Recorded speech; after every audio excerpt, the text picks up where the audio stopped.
All right, Ravosai. I want to begin by thanking our sponsors. To thank our Talmud Torah sponsors for the month of Sivan, Naftoli and Chava Tilson from Eretz Yisroel for dedicating all the shiur and drushos this month. With thanks to Naftoli's Chaver Benjamin Wohl for introducing to the Daf. May Hashem bless us all to finish the Daf Yomi cycle together and celebrate that they siyum together in Eretz Yisroel and Eretz Hashem. To thank Baruch Meir and Rena Dubin for dedicating all the shiurim and drushos this month. May Hashem continue to protect our brothers and sisters in Eretz Yisroel. May all of our children remain safe and complete their year of learning with a deep connection to the land and to Hashem's Torah. To thank our Week of Learning sponsor, Mrs. Selma Wolf, for her shlema for her grandson, Kobe Rothberg, Yaakov Zev Ben Tzivia Devora, and to thank one more sponsorship, to thank Chaim Lifshitz for dedicating the shiur today in commemoration of the yahrzeit of Freda Rachel Bas Shalom Benish. We hope that on the merit of our Talmud Torah, the Neshama will have an aliyah and the family a nechama. We also take the opportunity to go ahead and dedicate today's learning in the Zuchos of Ephraim Gordon, Hashem Yikom Demo Ephraim Ben Baruch, whose shloshim is being observed today, the young man who was murdered in our community 30 days, a number of weeks ago. We hope that on the merit of our Talmud Torah, all of the neshamas will have an aliyah and the families a nechama. And also with that, let us begin. So today's daf is Nun Gimel 53, and we are picking up in Eretz Hashem at the Gemara on 52b, Nun Beis Nun Beis. So a lot to do today in Eretz Hashem. So we Bamish left off with the Gemara. So remember again that the Gemara was, the Mishnah made mention to the entry into the Kodesh HaKadoshim, right? So remember again, very quickly, we had a three-way machlokes as to how exactly the Kohen Gadol is entering in to the Beis HaMikdash, or into the Kodesh HaKadoshim, I should say. Remember, he is coming in on the left-hand side. When he's facing the Kodesh HaKadoshim, the curtain, he's coming in on the left-hand side, which is the south. He's entering in the south, then hanging a right going north, entering into the second curtain on the northern side, and then the Mishnah said, then making another left, so therefore the curtain is on his left as he's walking in the Kodesh HaKadoshim, going ahead and making his way to the Aron, and then placing the machta together with the kaf between the badim, between the poles of the Aron. Says the Gemara, Maya Skinon. What are we talking about over here? Now, I will say what the Gemara is really asking over here is, which Beis HaMikdash is the Mishnah referring to? Because after all, the Mikdash Rishon Mihavi Parach, as well as we've established, in the first Beis HaMikdash there was no curtain. Because in the first Beis HaMikdash, what was there? A wall. So there was no curtain in the first Beis HaMikdash. Ela b'Mikdash Sheni. So once you talk about the second Beis HaMikdash, what's the problem with that? So the Gemara says, Mi Hava Aron. In the second Beis HaMikdash, the ark was not there. The Aron wasn't there. After all, the Gemara says, V'atanya, we learned, Misha Nignaz Aron, Nignaz Imot Sinsanas Haman, Utzluchish Shaman HaMishcha, Umakla Shal Aron Shkedeha Upracheha, V'argaz Sheshigru Plishtim Daron Elokei Yisrael. So the Gemara says, because when the Aron was hidden away, together with the Aron, what was hidden away, the Tinsenas Haman, a jar of man, Tzluchish Shaman HaMishcha, which was the flask of anointing oil, used to anoint Davidic kings. Maklo shel Aaron shkedei bracha, the staff of Aaron, together with his almonds and flowers. That's, remember, the staff that was used in the aftermath of the rebellion of Korach to solidify Aaron HaKohen's position as Kohen Gadol. And interestingly enough, the chest of gold. Arga sheshagru plishtim daron l'elokei Yisrael. So remember again, this is talking about in the beginning of Shmuel Aleph. The beginning of Shmuel Aleph, where the Navi discusses that the Jews went out to war with the Plishtim. Remember again, Chafni and Pinchas, Shmuel's two sons, go out to war. They die in war. The Aron was taken captive by the Plishtim. And what happened? Wherever the Aron went, there was an incredible plague of hemorrhoids that went ahead and afflicted the people. So the Gemara says, the Navi says that the Plishtim sent back the Aron, and together with the Aron, they also went ahead and sent back golden hemorrhoids. an interesting gift choice. But again, the idea was literally a box of these things. So they were treated, they were hidden together with the aron. Shneamar ukli azav asher shivosim lo asham tasimu ba'agaz mitzido v'shilachtem oso v'halach. So we'll say, so what the Gemara is pointing out over here is that by the time the second Beis Hamikdash comes along, there was no aron, right? The aron was hidden away. The aron was hidden away. So how could the Mishnah make reference? So remember again, the Mishnah can't be referring to the first Beis Hamikdash. Why? Because again, the first Beis Hamikdash, there was not a curtain, there was a wall. Can't be referring to the second Beis Hamikdash because in the second Beis Hamikdash, ultimately what? There was no aron. So what's going on over here? So the Gemara just pauses for a second. Umi Gonzo. By the way, who hid away the aron? Right? Who made that decision? But this is actually a very dramatic story. Yoshio Gonzo. So King Yoshio decided to go ahead and hide away the aron towards the end of the first temple era. And the reason for that, we'll say, is as follows. Yoshio was a tzaddik. He was a righteous king. But unfortunately, again, his predecessors had introduced so much idolatry and bloodshed into Eretz Yisroel that they had just corrupted everything. So they found a Sefer Torah in the Azara. They had found the Sefer Torah in the courtyard that was kept in the courtyard of the Beis Hamikdash that had not been seen for years beforehand. And when they opened up the Torah, what happened?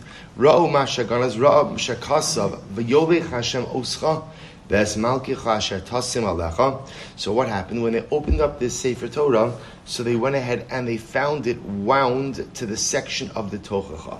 And in the Tochacha it says that Hashem will take your king, Hashem will lead you and your king to a foreign land. Yoshio took that as an omen from the Ribono Shel Olam that they were going to be expelled from Eretz Yisroel. So at this point in time, what happens? Amad v'ganzo. Yoshio decides, you know what? If we go to Galus, that we'll deal with that, but we can't allow the aron to be taken, because if the aron is taken, then chas v'shalom, there's the real possibility that it may not be returned. So what happens? Amad v'ganzo. So Yoshio goes ahead and hides away the aron. Shneimar v'yomer lelevim hamavidim l'chol Yisrael kadoshim la'Hashem tenues aron hakodesh bebayis asher bana Shlomo ben David melech Yisrael. So literally, Yoshio instructs the Leviim, and he tells them, place the aron in the home that Shlomo, the son of David, built. Now Rashi points out over here, at this point in time, the aron was already in the Beis Hamikdash. So obviously when Yoshio says, place the aron in the home that David built, that Shlomo built, he's not referring to the Beis Hamikdash proper. He must be referring to something else. What was he referring to? So the Gemara, in the sense, he was referring to a subterranean chamber that Shlomo built together with the Beis Hamikdash. So Shlomo understood, either he understood there was going to be a chorban, or he planned for the potential of a chorban, and therefore again they erected, or they created, a subterranean chamber. So Yoshio commanded that the aron be hidden in the subterranean chamber, so that it should not be taken out to Galus. So the Gemara says, he says to Levim, Ein lochem masa b'kasef. You are no longer, he says to Levium, you no longer have any responsibility to transport things by shoulder. Because remember again, that's how the Levium would hold the aron. You no longer have anything to transport. The aron is going to be hidden. Ata ivdu es Hashem Elokeichem v'esamo Yisrael. V'amar Rabbi Elazar, so Rabbi said that is the story of the hiding away, right, of the storage of the aron. King Yoshio commands that halacha l'maisi, the aron be hidden in a subterranean chamber underneath the Beis Hamikdash, and that is, I just want to point out, this already happens, as I just mentioned, at the end of Bayis Rishon. So already at the end of the first temple era, the aron is hidden away. So obviously by the time they come back for the second Beis Hamikdash, they did not take the aron out. There's a whole discussion why they didn't take the aron out, why potentially they didn't make a new aron. Okay, not our topic for today. The Gemara says, remember, now in the Mishnah, we quoted over here the list that spoke about all of the other items which were hidden away together with the aron. And the Gemara, remember again, it's in Senes Haman, the Tzluchis, right, the flask of oil, all of these things. So the Gemara says, how do we know that all of these things were hidden together away with the man? With the aron, because the Gemara makes a Gzera Shava. The Gemara says, Asya shama shama, Asya doros doros, Asya mishmeres mishmeres. So we'll say we make a Gzera Shava, and the Gzera Shava helps us to understand that just like the Aron was hidden away, so too all of these other items were hidden away together with the Aron. Good. So we'll say, so back to our original question. So what is the Mishnah talking about? So right, if it's not the Mikdash Rishon, because there's discussion of a curtain, and how could it be Mikdash Sheni? Because there is discussion of an Aron, so what's going on over here? To which the Gemara says, you're right, the Olam b'Mikdash Sheni.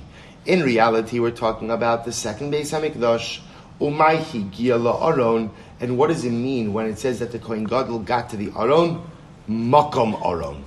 It means, Rabbi say, amazingly enough, the Mishnah is describing the second temple where there was no Aron. So what does it mean when the Mishnah says that the Kohen Gadol got to the place of the Aron? Or I should say he got to the Aron. It means the place which the Aron occupied. When there was an Aron, he stood in the very place that the Aron was. We'll give a little bit more specificity to this in just a moment. But it says that he would place the machta, he would place the fire pan, the shovel with the coals, in between the two poles of the Aron, which also sounds like he's putting it mamish on the poles of the Aron, to which the Gemara says, Ema kebein shnei habadin. In the area that would have been in between the two poles of the Aron. So we'll say a very dramatic Gemara that in the second temple era, the Kohen Gadol is going into a Kodesh HaKadoshim that does not have an Aron, that does not have an ark. And when he does the Avod, as much as the Mishnah describes the placement of the Ketoras vis-a-vis the ark, and it's not just the Ketoras, by the way, it's going to be also the sprinkling of the Dam. Everything is described in its relationship to the Aron. In the second Beis HaMikdash era, there was no actual Aron, so the Kohen Gadol would do that, he would place the Ketoras in the area, right? He would walk to the area where the Aron was situated. He would sprinkle the blood in the area where the Aron would have been situated. But the Aron itself was not there. Dramatic Gemara. So the Gemara says, Tana, Kiman Damer Tzobra. So also remember again, the Mishnah said that when the Kohen Gadol gets to when he does the Ketoras, he piles. Tzobra means to pile the Ketoras on the coals. So what's an interesting machlokes? Tani Chada, Sobra Penima, Shi Chutzalo. Betanya Idav Sobra Chutzalo, Shi Penima. So here's what's interesting. When we speak about piling, really what was happening over here was that the Kohen goes, so if you could imagine, he places the fire pan down, so the machta is placed down. He now has the handful of ketoras. So we'll say what happens is the Kohen Gadol goes ahead and kind of piles the ketoras, but piles it by making a line. So what he does is he doesn't dump all of the ketoras in one place. Instead, he kind of makes a line and slowly drops the ketoras on the coals. There's a machlokes how he does that. Does he start what we call penima shi chutzalo? Does he start closer to the Aron, further from himself, and then make his way towards himself, dropping the ketoras like that? Or does he start closer to himself, and then ultimately again work his way to the Aron, dropping the ketoras like that? So the Gemara says, Amar Abaye Tanaihi.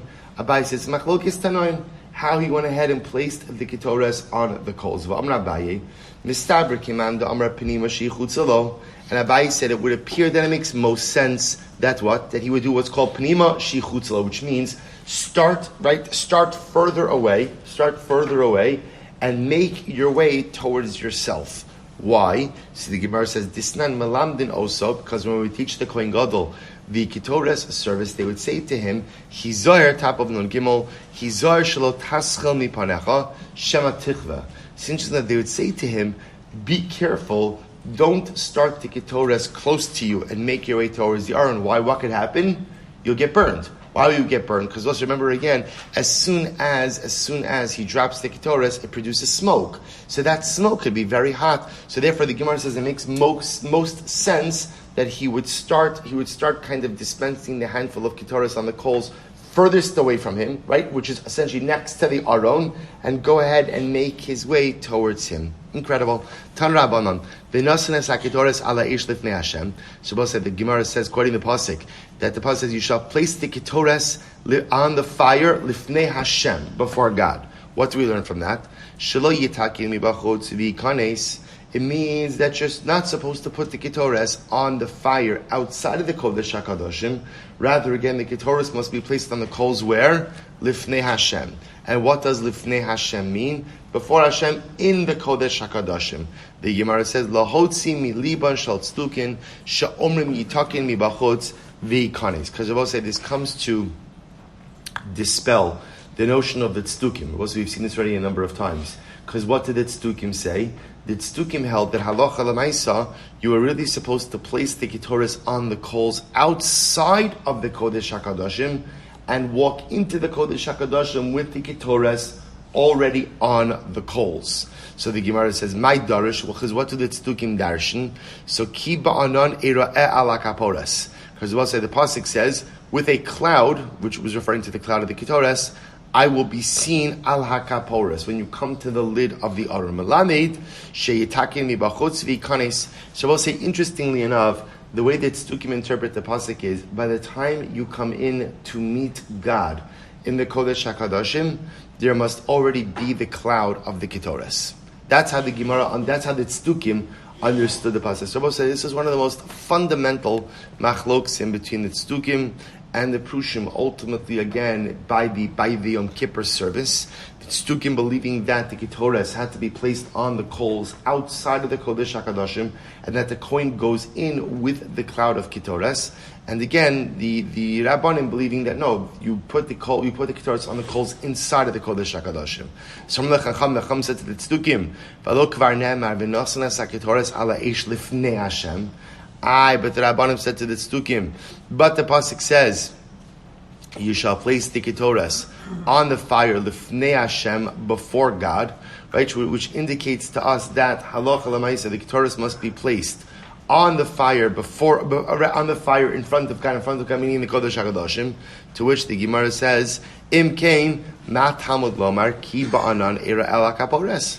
Ultimately, again, but then the tzdukim responded, but what do you do with the pasuk that says, because with the cloud I will be seen on the kapores, melamed shenosin ba'mayla ashan. So we'll say, the Rabbanim said, Chazal said, that no, that pasuk of ki ba'anan era el kapores, that you, the tzdukim, are using to prove that you have to put the ketores on the coals before you enter into the mikdash, is actually teaching us something different. It's teaching us that you have to create a cloud of ketores. And how do you create the cloud of ketores? Also, you've seen this with a special ingredient, a special herb called ma'ale ashan.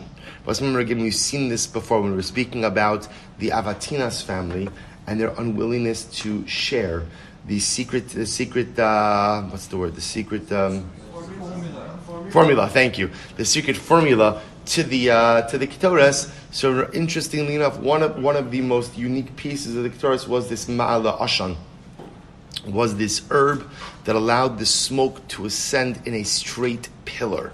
So the Gemara says, the Rabbanim understood that when the pasuk says, Ki ba'anan ira'el kapores, you have to make an anan, you have to make a cloud. And how do you make a cloud of smoke? Ultimately, the Gemara explains through the ma'ala ashan. So the Gemara says, "Minayin should know saying ba ma'ala ashan." How do you know that you have to place ma'ala ashan in the ketores? Shene'emar v'chisa anon haketores es hakapores. Because the pasuk says that ultimately, again, the cloud of the ketores will cover the kapores, will cover the lid of the aron. Halo nosan ba ma'ala ashan. You learn from here that if you did not include ma'ala ashan, shechisar achas mikol samaneha, or we'll say for that matter, you left out any ingredient from the ketores. In other words, let's say you didn't put in ma'ala ashan, or you left out some other ingredient, chayiv misa. I will say that halacha l'maisa, one is chayiv misa for any omission from the ketores. Says the Gemara v'seifuk the kama ayel birekanis. I will say, if you're leaving out the ma'ala ashan or anything else for that matter from the ketores, isn't there another problem? I will say, what's that problem? It's what's called biarekanis, which means an empty entry, which means what I will say, you're not allowed to come into the Kodesh HaKadoshim without everything you need. You must be prepared with books and materials, right? When you go ahead and you come into the Kodesh HaKadoshim, and if you come in empty-handed or you come in deficient, that in and of itself is a chiyuv misa. What's the case? So also just trying to figure out a case where you could be coming in deficient, right? Ultimately, again, without a chi of misa. So the Gemara says, Kigon sheshagag bebia behezid baktara. The case should be where you were a shogeg about entering. You thought that it wasn't usher to enter into the mikdash deficient, but you were amazed in that you knew the kitoras was deficient. So there, in that kind of case, it wouldn't be a chiyuv misra. It could even be you were amazed both about the entry and about the kitoras. Kigon da'ayil shtei haktoras. The case could be where you're entering with two batches of kitoras. One was complete, one was deficient, and in that case, so for entry, you're not going to be chayiv. Why? Because one of the ketoras is complete. But you will be chayiv for the ketoras. Why? Because you are offering at least one batch of deficient ketoras. So going back for just a moment, and how do you know that we use ma'ala ashan, right? How do I know that ma'ala ashan is one of the necessary ingredients in the ketoras? Talmud lomar v'chisa. The pasuk says it shall cover. The Gemara says kra l'kra. You're coming to bringing a pasuk to support another pasuk. Rav Yosef Hachikam. This is what it means to say. Einli ella Allah ma'ala ashan. I only know that you could use the leaf of the ma'ala ashan. Iker ma'ala ashan. I don't know that you could even use the root of the ma'ala ashan plant. Talmud lomar v'chisa. Amar the Abai says 1 second. Ipchatanya. Actually, just the opposite is true. Disanya nasan ba'ikar ma'ala ashan. When you put in the root of the ma'ala ashan plant, hayemitame va'ola kimakel achmagil shmekora. Kevan shegil shmekora mimashmesh v'yorid biksalim achinis mali habayis ashan. Shneimar va'bayis yemali ashan. Both say this is incredible. The Brisa says that when you would include the root of the ma'ala ashan plant. Well, so remember again, the Gemara doesn't define what plant is the ma'ala ashan plant. Why not? Why not? It was a closely guarded secret what the ma'ala ashan plant was. I will say, listen to what happens when you introduce the ma'ala ashan plant. The ma'ala ashan plant caused the smoke to rise in a straight column. And then what would happen? It would rise in a straight column, it would hit the rooftop, and then it would dissipate evenly over the rooftop and come down over the walls, or come down the walls, and then slowly fill in the room with smoke. So I'll say pretty incredible. That was the power. Obviously, there must have been some miraculous intervention in this as well. I don't know that any plant by itself could go ahead and simply do that. But Lamaisa, go up in a straight column, hit the wall, hit the roof, dissipate over the roof, then come down evenly over the walls, then fill in the room with smoke.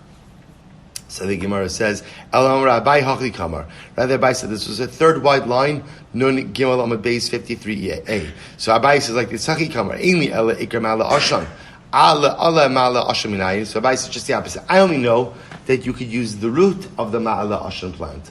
But how do I know that you could even use a leaf, which is the non-primary part of the Ma'ala Ashan plant? Talmud lomar v'chisa. Therefore, the pasuk says v'chisat shall cover. As long as you're using some part of the Ma'ala Ashan plant, you're good to go. Shesha Summer, Ainli Ella Ohel Moed Sheva Midbar Shilo Beis Ainli Ella Ohel Moed Sheva Midbar. So we'll say, so remember again, Rav Shesha says, I only know this obligation as it applies to the Mishkan in the desert. Because we'll say at the end of the day, so remember again, these psukim, this psukim by Yom Kippur and these halachos were stated by the Mishkan, right? Were stated by the Mishkan. We kind of automatically applied them to the Beis Hamikdash, but the Gemara says, 1 second, how do you know that which was stated vis-a-vis the Mishkan in the desert also applies to Shiloh, which is where the Mishkan was housed for 369 years, Ubeis Olamim, and to the Beis Hamikdash. Talmud lomar v'chisa. So I'll say ultimately again the pasuk says v'chisa, an additional word that will cover. So that additional word teaches us that ultimately again, wherever there is a Yom Kippur service, halacha l'maisa use the ma'ala ashan, or you in general the halachos apply. I the Gemara says hi mi v'chein yasali olamoid hashochein itam nafka. To which the Gemara says, no, there's a simpler limud. But I'll say, what does it say? V'chein ya'aseh le'o'amoid. This is what you shall do in the o'amoid. Hashochein itam, which resides with Klal Yisrael. So which I will say means the Gemara says, whichever structure is the structure which provides for the residence of the Ribono Shel Olam within the midst of Am Yisrael. That structure is governed by these halachos, which of course would include the Mishkan, which of course includes the Mishkan the Mishkan in the desert, the Mishkan in Shiur, the Beis HaMikdash. So the Gemara says, Al Haki Kamar, Eini Ela B'Yom Kippurim. So what's what the Gemara meant to say was like this: I only know that you use Ma'ala Ashan Yom Kippur. How do I know that you even use Ma'ala Ashan in everyday Ketores? Talmud Lomar V'chisa. Therefore, the pasuk says that the Ketores must create a cloud. So Ravashi Amar Chad LaMitzvah V'chad LaAkev. Ravashi says in reality, one is to teach me that Ma'ala Ashan is a mitzvah, and one is to teach me that Allah is a mitzvah, but it's LaAkev. LaAkev also means what? That if you didn't do it, it prevents the Ketorah, or if you didn't add it, if you didn't use it, it prevents the Ketorah service from being effective. Rava Amar, Chad la'onish v'chad la'ashara. Rava says one is to teach you the punishment that if you don't add in all the ingredients, including Ma'ala Ashan, into Ketorah says a chiyav misa, and one is the warning. So you have many lavim that work like this, where there is an ashara, a warning, and then a punishment, an onesh. Tanya Rabbi Elazar Omer, v'lo yamos onesh. The pasuk says, and if the Kohen Gadol comes in with the Ketores, he will not die. That's the onesh. Ki be'anan ira'eh, because I will only be seen with the cloud of the Ketores. You could only enter into the Kodesh HaKadoshim with the cloud of Ketores. Ashara, that's the warning. Yachol yushneim amurim kodem misas b'nei Aaron. That will say you might have thought that each of these things that both of these things, the onesh and the ashara, were stated before the death of Aaron's sons. And also remember again, the Gemara is presupposing now that Aaron's sons died. Why? Because of what service? Ketores. That's the Gemara is presupposing. Talmud Lomar, Acharei Moshe b'nei Aaron.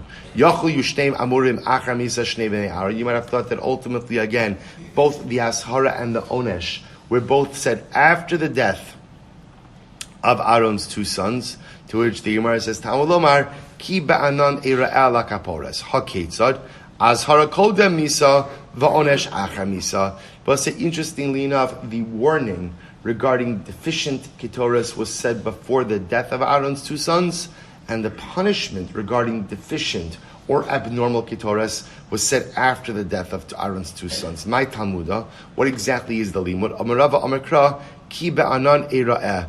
Va'adayin lo nira, because the pasuk says, I shall only be seen with the cloud of the Ketores, and it was not yet time for the Ketores to be offered. Ve'alamai time ma'iyanash. So if that's the case, why were Aaron's sons punished? So I'll say, so remember again, like I mentioned before, when the Gemara invokes the memory of Aaron's sons, now the Gemara's precept. Remember, what does the Torah say when it comes to the infraction of Aaron's sons? That what do they do? Hekrivu eish zara. So the Gemara presupposes that Eish Zara was a problem with the Ketores. The problem just is that the psukim regarding Ketores don't seem to align well with the story, which then leads the Gemara to go ahead and advance another narrative. Elamai Tama Ianish. Ultimately, again, why were Aaron's sons punished? I will say this is incredible. Kidisanya, Rabbi Eliezer Omer, Lo Mesu b'nei Aaron Ella, Al Shuhoru Halacha Bifnei Moshe Rabban. I will say, wow. What did Bnei Aaron do? They paskind halacha in the presence of their Rebbe. Right? Moshe Rabbeinu was their uncle. Moshe was their Rebbe, and they paskind halacha in his presence. What did they paskin? Maidrosh. V'nosnu Bnei Aaron HaKohen Eish al HaMizbeach. So we'll say, ultimately, again, the pasuk says that the sons of Aaron will place an Eish on the Mizbeach. Afa pisha ish yoredes min hashamayim mitzvah lahavi min hahedyot. Even though there is a fire, right? Remember again, one of the miracles of the Mishkan and later on in the Beis HaMikdash is that a fire came down from the heavens. It was a constant fire on the Mizbeach HaChitz, on the outer altar.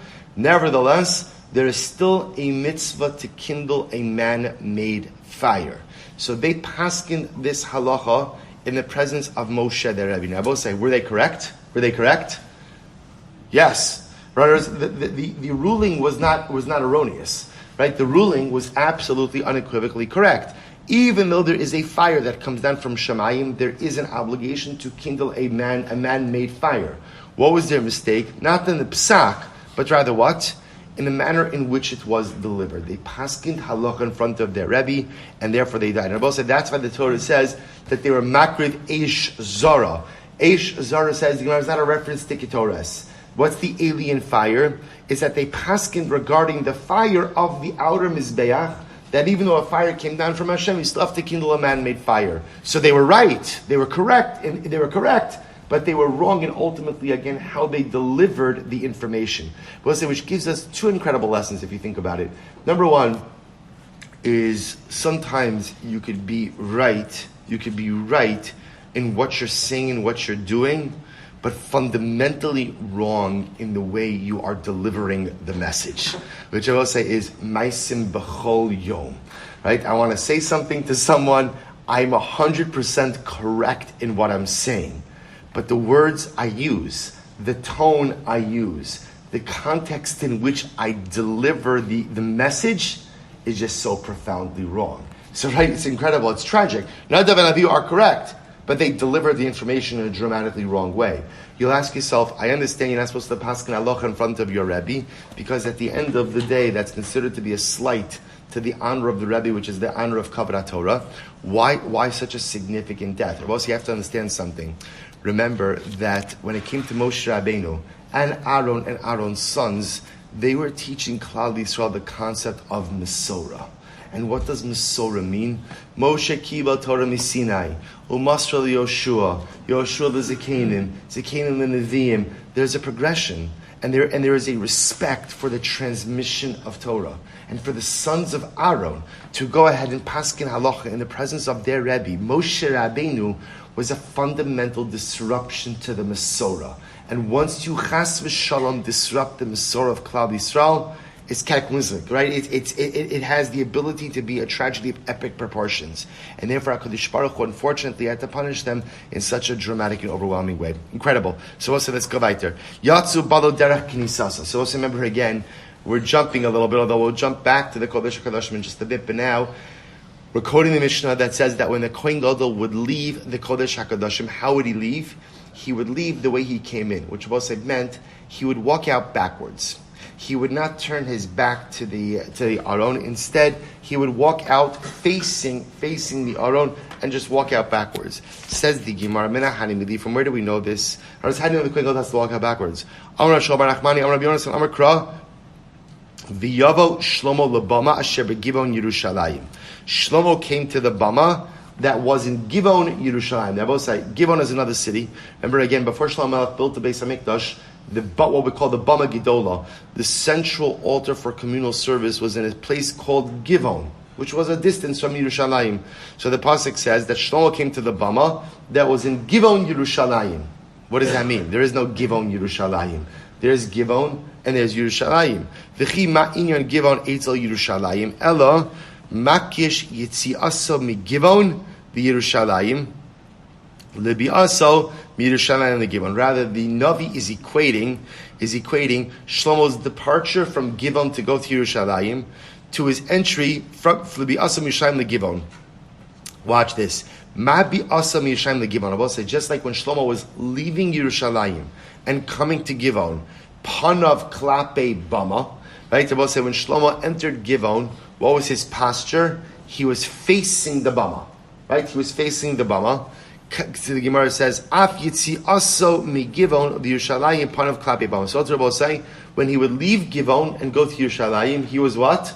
Facing the Bama. So we learned from Shlomo HaMelech, when Shlomo would take leave of the Bama, he would not turn his back to the Bama. Instead, what would he do? He would remain facing and back out. So we'll say it's interesting that what's really fascinating about this is what? Is we're learning out the Kohen Gadol's practice, not from the Chumash, which is very interesting. This particular idea of not turning your back on something holy is actually learned out from Shlomo HaMelech. When Shlomo HaMelech would take leave of the Bama in Givon, he would not turn his back, rather he would back out facing the Bama. So the Gemara says, quite beautiful, V'chim kohana ba'avodasan, u'leviim b'duchanan, v'yisrav b'ma'amadan. So I'll say, and this was true in general, whenever a Kohen was doing the avodah, or a Levi was doing his avodah. Duchanan literally means, we'll say, standing on the steps singing shira. Whenever anybody was doing their avodah, or Yisrael ma'amadan. Remember again, we'll discuss there were ma'amados, which were groups of Yisraelim who were present in the Mikdash or later on present in different cities to go ahead and represent Klal Yisrael for the Karbanos Tzibor. Kishen Iftarim, when these individuals would take leave, they wouldn't just turn their back and walk out. Ella mitzadedin penehen v'holchin. But ultimately, again, I will say now, mitzadedin literally means what? Mitzadedin means what? Turn sideways. So I will say, I don't understand. Is it sideways or backwards? Which one is it? So we'll say, what does it depend on? It kind of depends where you are, right? So in other words, there are some times where you could walk backwards, and other times where walking backwards actually becomes like a falling hazard. So, right, nothing ruins the sanctity of the moment like falling down, right? So I'll say, so sometimes sometimes you could back out, or sometimes you would kind of just turn sideways. Either way, the common denominator is what? What don't you do? What don't you do? You don't turn your back. Now, what I want to point out is something really fascinating about this. What is that? What is that? What is this notion of back out? I will say, you see this today. Halavai will be Zochem Eretz Hashem to be able to go and to visit Eretz Yisroel soon. Eretz Hashem will be Zochem Eretz Hashem to go and live in Eretz Yisroel soon. The rest of us, at least for now, will be Zochem Eretz Hashem to visit Eretz Yisroel soon. And when you go to the Kosel, so we still practice this to this very day. You don't just turn your back and walk out, but rather you go ahead and you back out, right? You back away from the Kosel. We'll say, what's the pshat? You see, here's what's interesting. Is the shaila is when you engage in meaningful spiritual activity.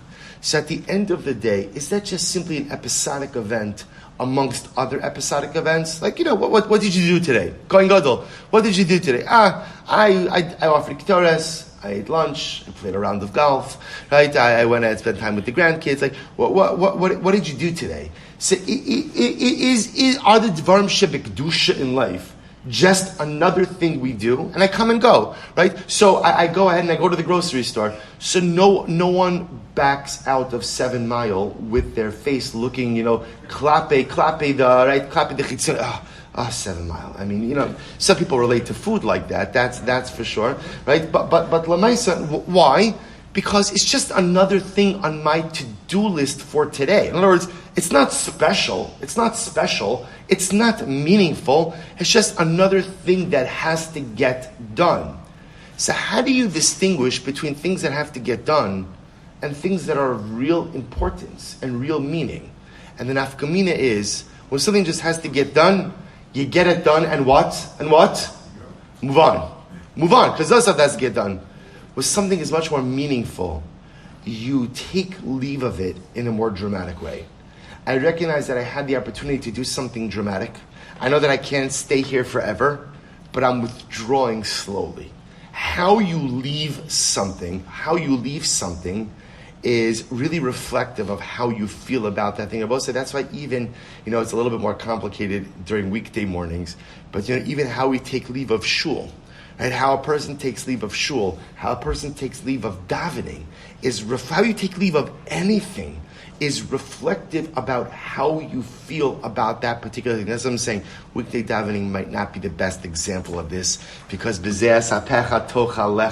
unfortunately, again, we have to run in all different directions. But think about this on Shabbos or other times. How you take leave of something really ultimately is representative of how you feel about it, right? How you leave you're supposed to think about this. How you leave your house. Person leaves their house and their family is there. So, what happens? Are you already mid-phone call by the time you've left the house and you're just like miming goodbyes to people, right? And if that case, then being home, it's just another stop in the day. You've just happened to fit in home after 7 Mile Market.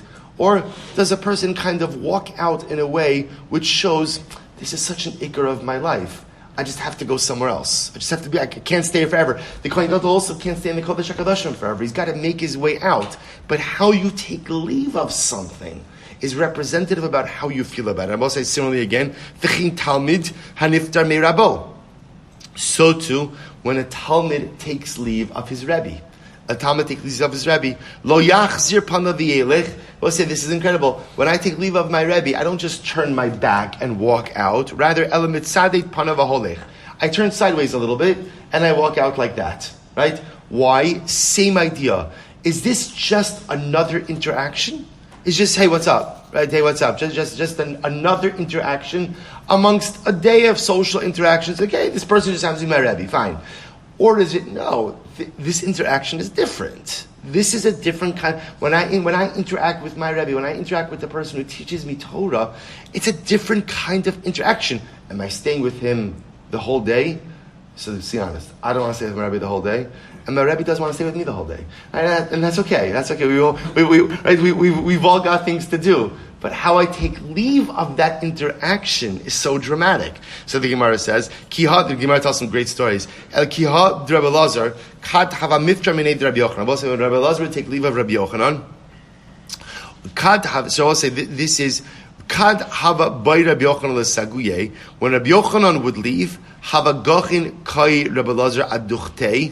Adahavi Michse Rabbi Yochanan Minei. So I'll say when Rabbi Yochanan would have to leave, Rabbi Lazar would bow. He would bow in place until he could no longer see Rabbi Yochanan.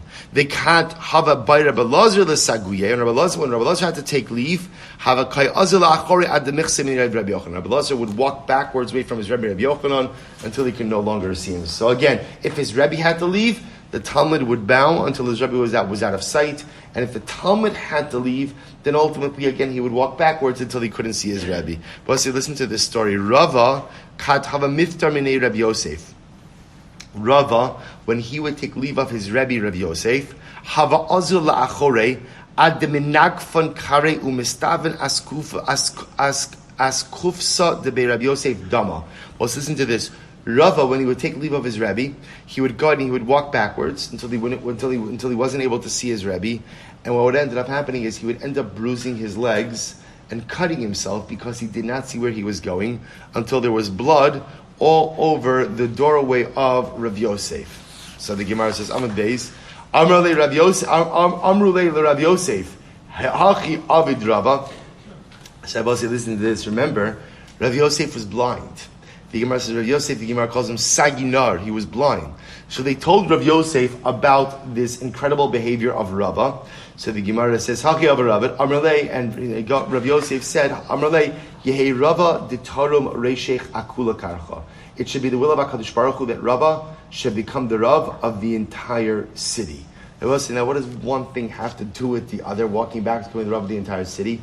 What Rava was obviously demonstrating was an incredible Kavod Torah. Right? Remember again, the respect that one gives the Rebbe, the respect that one gives the Talmid Chacham, it's not simply because I like the individual, and hopefully I like the individual as well. It's because the individual represents Torah. And when I respect the Talmid Chacham, in this case, when Rava respected Rav Yosef, he was respecting the Torah. So what Rav Yosef said, someone who demonstrates such kavod and chashivos haTorah is fit to lead, and ultimately again will be a good leader. So Rav Hashem say, give him the bracha that Rav should become the Rav of the city. Amr Rav Zanji, Amr Rav Yoshua ben Levi. So we'll say. So interestingly enough, once we spoke about taking leave in a deferential manner, right? That when I take leave of my Rebbe, I don't just turn my back and walk away. Rather, I back away. Or at least if I'm not actually walking backwards, what am I doing? Sideways, right? Mitzadeh, sideways. So also listen to this. The Gemara applies this to a different context. HaMisvalel, when you daven Shmona Esrei, Tzarech she'afsiyah shalosh psiyos la'achorav, you have to take 3 steps back at the end of Shmona Esrei, v'achar kach yitain shalom. And after you finish Shmona Esrei, after you take your 3 steps back, you give shalom. And what does that mean? Ose shalom imramav, huyasa shalom aleinu. That's what it means when it says giving shalom. You give shalom. Both say, now again, understand what's happening over here. Why do I need the 3 steps back? Because I will say, once again, what do the 3 steps back represent? They represent a recognition that I have been in the presence of the Ribono Shel Olam and have been engaging in a dialogue directly with Hashem. They see, I will say, think about this just a moment. If you just say, I'm shalom, boom, and then I'm done, I walk away, then that's not necessarily indicative that I was standing before anyone. But when I take 3 steps back at the end of Shmona Esrei, I'm demonstrating, I was just in the presence of the king. Can I stay in the presence of the king the whole day? Well, of course, the goal is, in some level, yes, right? Shivisi Hashem Lenegdi Summit. The goal is to remain in the presence of the king. But in that direct dialogical connection, which is Shemona Esrei, you can't remain in that state of connection the entire day. But I take 3 steps back, facing the Shechina. I don't just turn around and walk away. I'm turning away from my Rebbe, from the Ribbon Shalom. I'm taking 3 steps back, facing him, leaving his presence in a bakavadik way. So Amrli Rav Mordechai Kevan Shepasa Shalosh Psios Lachorav. So the Gemara says Hasam Ibai Leila Meika. There's another interesting halacha.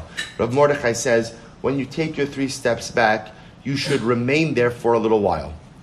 Right, for a little while. You should sit there for a little while. So we'll say, so in general, what does it mean? How long is a little while? So we'll say, you've seen this in Mesachas Brachas. The Gemara says it's the amount of time that it takes to walk Dalet Amos. The amount of time that it takes to walk 6 feet. I don't know, how long does it take to walk 6 feet? 3 seconds? Right? Whatever it is. So the point over here is you take 3 steps back, you pause. You remain in place for a little bit of time before you conclude your Shemona Esrei. Mashal the Talmud Haniftar. I will say first wide line. Nun Gimel Amud Beis. This is a mashal. This can be comparable to a Talmud who's taken leave of his Rebbe. Im Chozer Alter. If the Talmud just leaves, or if he just leaves and comes back immediately, Doma lekelev sheshav al keo. He's like a dog that comes back to his vomit. We'll say, that's a pretty strong statement. Now, what does that mean? What does that mean? So we'll say, remember again, what the Gemara is saying is like this. 2 pieces over here. Piece number 1 is that when Shemona Esrei is over, what do you have to do? 3 steps back. What does the 3 steps back represent? A recognition I was in the presence of Hashem. Now I'm taking leave of the Ribono Shel Olam, and I'm backing out backwards, like we saw before. Then what Rav Mordechai introduces is, when you take the 3 steps back, remain in place for a little bit. Why? Because he says if you just take 3 steps back, 3 steps forward, then you're like a dog returning to your vomit. Now, I will say, what does that mean? You see, if I just take 3 steps back and 3 steps forward, and there's no pause, then everything just looks mechanical and with a lack of thought. Right? I'm moving here, I'm moving there. The idea is, when I take 3 steps back, I'm taking liva the Ribono Shel Olam. The pause shows that ultimately I recognize what it is that I'm doing. And then the 3 steps forward represents a reintegration into the rest of my day. But if you just move backwards, forwards, and everything is just happening in rapid succession, it looks nonsensical. Just like a dog going back to consume its vomit doesn't make any sense, as a nonsensical activity. So too, again, 3 steps forward, 3 steps back without pausing, without thought, is nonsensical as well. Mush, the Gemara says, that supports this, when you daven, when you finish davening, you have to take 3 steps back when you conclude davening. But so this says, and after you go and you take your 3 steps back, that's when you go ahead and you give shalom. Osa shalom, so on and so forth. Ve'im lo asakein. But it's actually a very dramatic statement. And if you did not do this, ra'ui lo shelo hispalo. Ultimately, again, it would have been better had you not davened. Which was, if you think about it, is such a dramatic statement. Right? If you don't take your 3 steps back, and you don't pause, and you don't give shalom, it would have been better that you don't daven. It should say, reflects Chazal's general view that mechanistic behavioral prayer doesn't have that much value. Tefillah is a dialogical connection with the Ribono Shel Olam. Tefillah is a relationship. Tefillah is a conversation.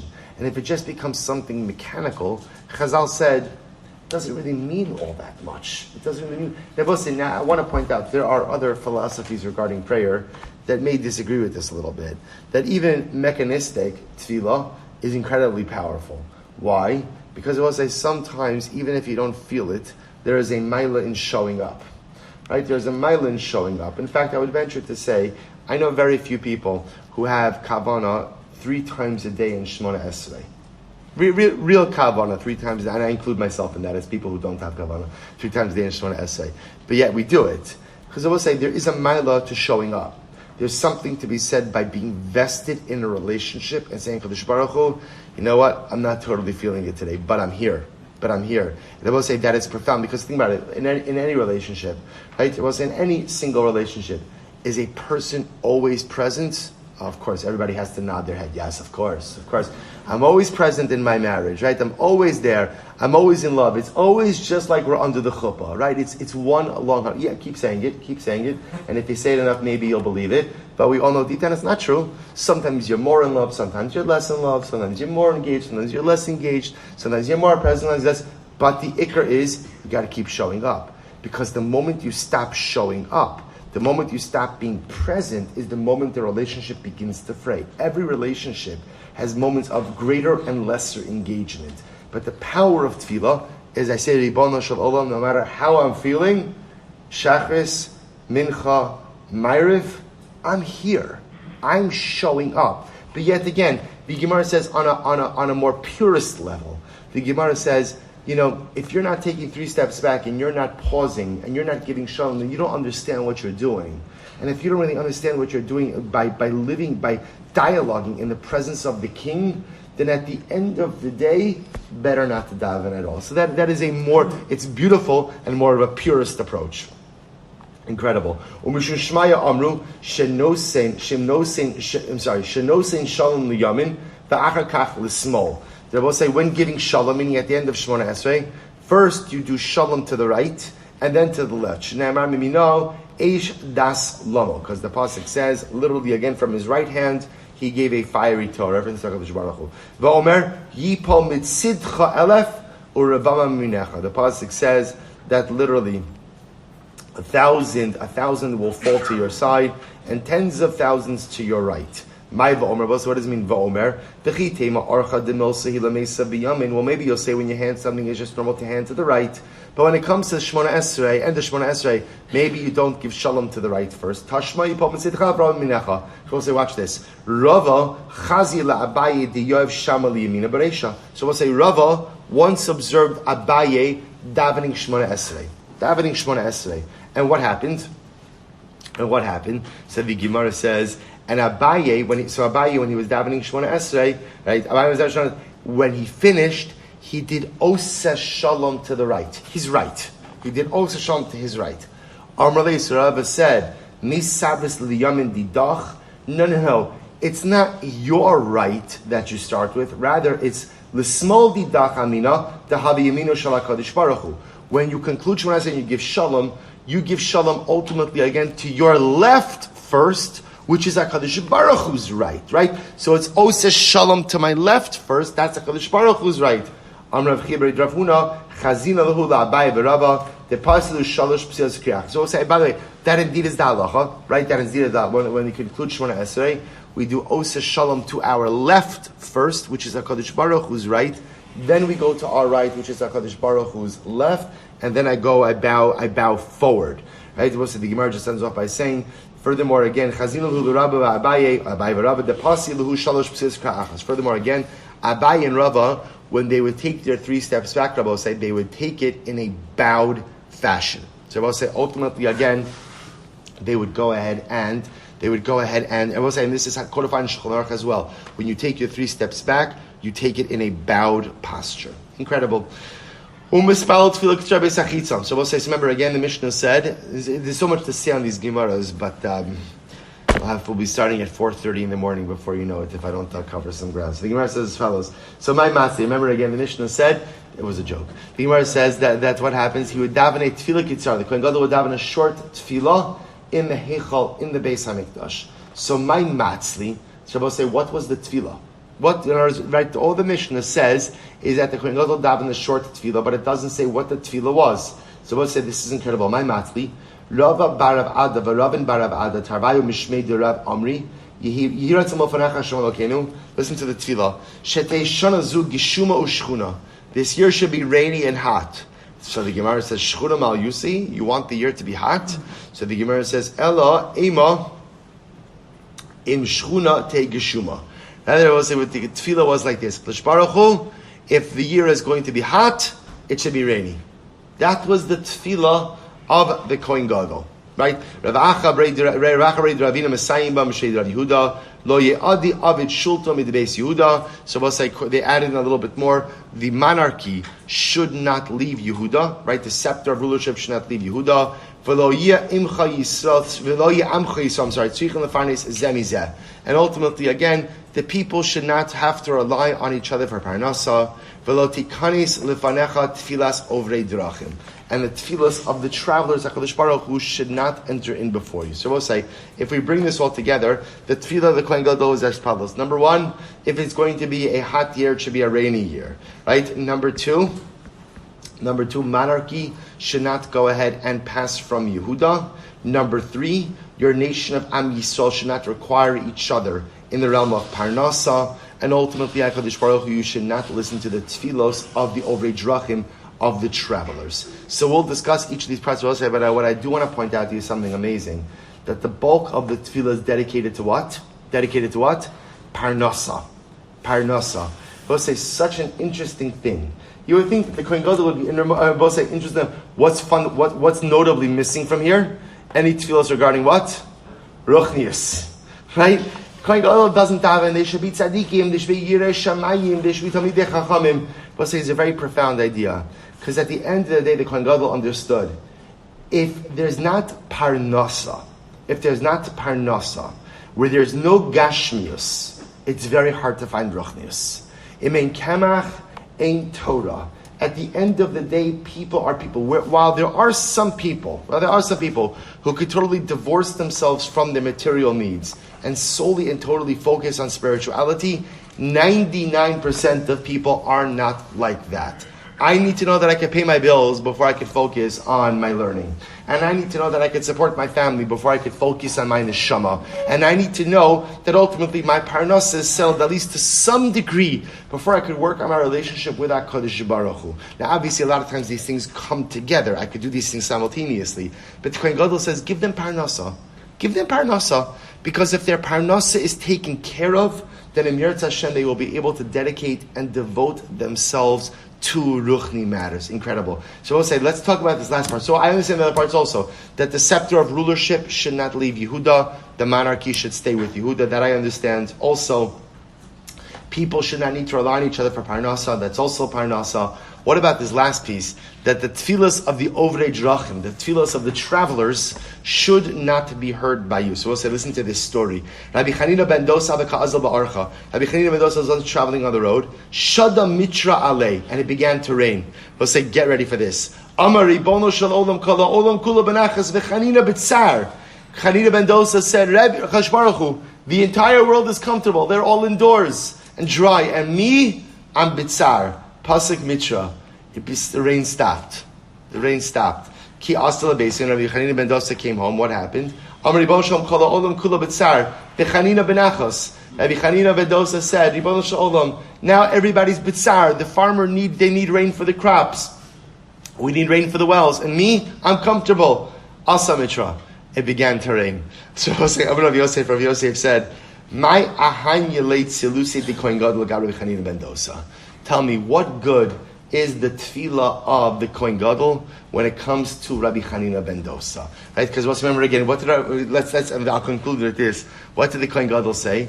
That the tefillos of the Ovrei Drachim should not enter in before you. You shouldn't listen to the tefillos of the Ovrei Drachim. So it says tefillos of Ovrei Drachim. Who are the Ovrei Drachim? They were the travelers. The travelers.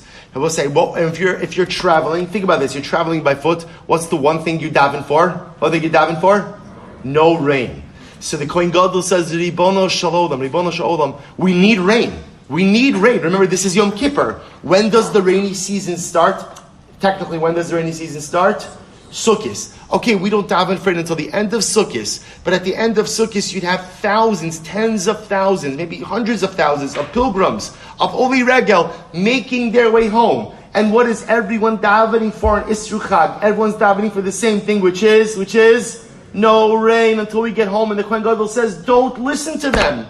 Don't listen to them, because they're going to get soaked, they'll get soaked. They're going to get muddy, they'll get muddy. But Klal Yisrael, Soloveitchik comments on this, and we have to end. But Soloveitchik says, Dr. Zinn, give me literally 30 seconds. Right? And then, right, so Rabbi Soloveitchik says something amazing. He says, at the end of the day, you see from here the power of tefillah and the power of heartfelt, sincere prayer. Who are the Ovrei Drachim? They were the simple men, women, and children who had to get home. But when you have to travel home, and you're outdoors and you have a couple of days journey, you daven for no rain pretty sincerely. I don't want to get soaked. I don't want to get muddy. I don't want to get sick. I don't want my stuff to get ruined. I will say sometimes the most powerful prayers are not the prayers that come from righteous Talmidei Chachamim. They're the simple, genuine prayers that come from a simple, genuine heart.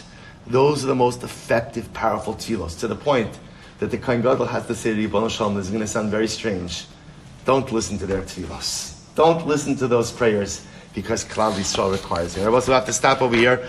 We are going to start the Eretz Hashem again tomorrow morning at 5:45. The Eretz Hashem in an effort to finish the daf. Shkayach, I will say.